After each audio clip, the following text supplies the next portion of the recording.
Well, good morning, all saints. I'm standing here in a place called Caesarea. In the time of Jesus, Caesarea was the head of the Roman army, the army of occupation. It was built by Herod the Great, wicked King Herod that we read about in the biblical story. Just over there was the Hippodrome. That's where they used to have chariot races. And this is a really influential place, a really important place. We read about it in the book of Acts in particular.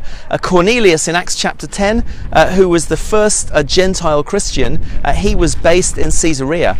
And also, in Acts 25, we discovered that Paul, he came to Caesarea. He was imprisoned here for a couple of years, and we read in Acts 25 that he was brought into the audience hall with Bernice and Agrippa, and probably just over there is the audience hall that he may well have been in.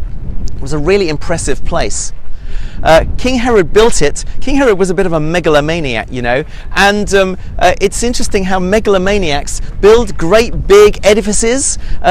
Maybe one of them is running for president of the United States right now, but actually King Herod did that too. He built this huge harbour. It's the earliest man-made harbour in the world, and he built up the temple in Jerusalem as well, and he built this enormous place, Caesarea, named in honour of the Roman emperor.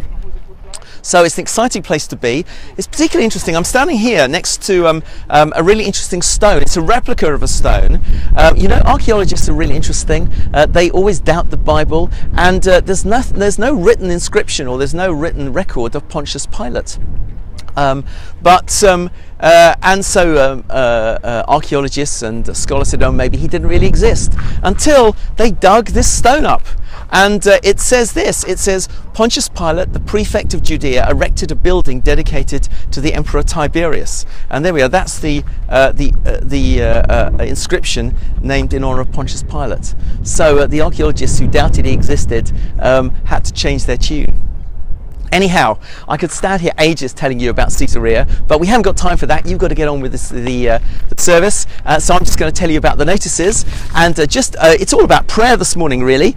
First of all, we've got the weekend away coming up in just a couple of weeks' time, and first of all, if you'd like to go, there's still spaces. Contact Vanessa Mulholland, she can book you in, but it would be really good to be praying for the weekend away. So on Thursdays at 12 o'clock in the quiet room, we're going to be praying for the weekend away. Please do pray for the weekend away. And then on Mondays at 11 o'clock in the quiet room, we're praying for Alpha. We're not having Alpha this week because Lorna and David are here in Israel with me, but please do keep praying for Alpha. It'd be really great if you could be praying. Really good things are happening on the Alpha course. And then finally, it would be really great to pray for the Wave. The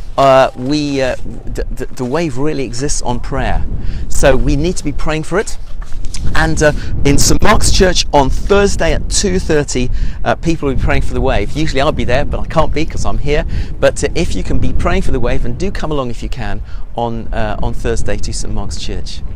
Well, as you can see, it's a glorious sunny day here in the Mediterranean, here in Caesarea, and we've got lots of interesting things to see for the rest of the day. We're going off to the city of Acco, a Crusader place, and then we're going to Nazareth, where Jesus was brought up, and then finally we're going to spend the night on the Sea of Galilee. So we've got some really interesting things to see, but I'm sure you're going to have a great time in All Saints this morning. So I'll see you when I get back. Bye bye.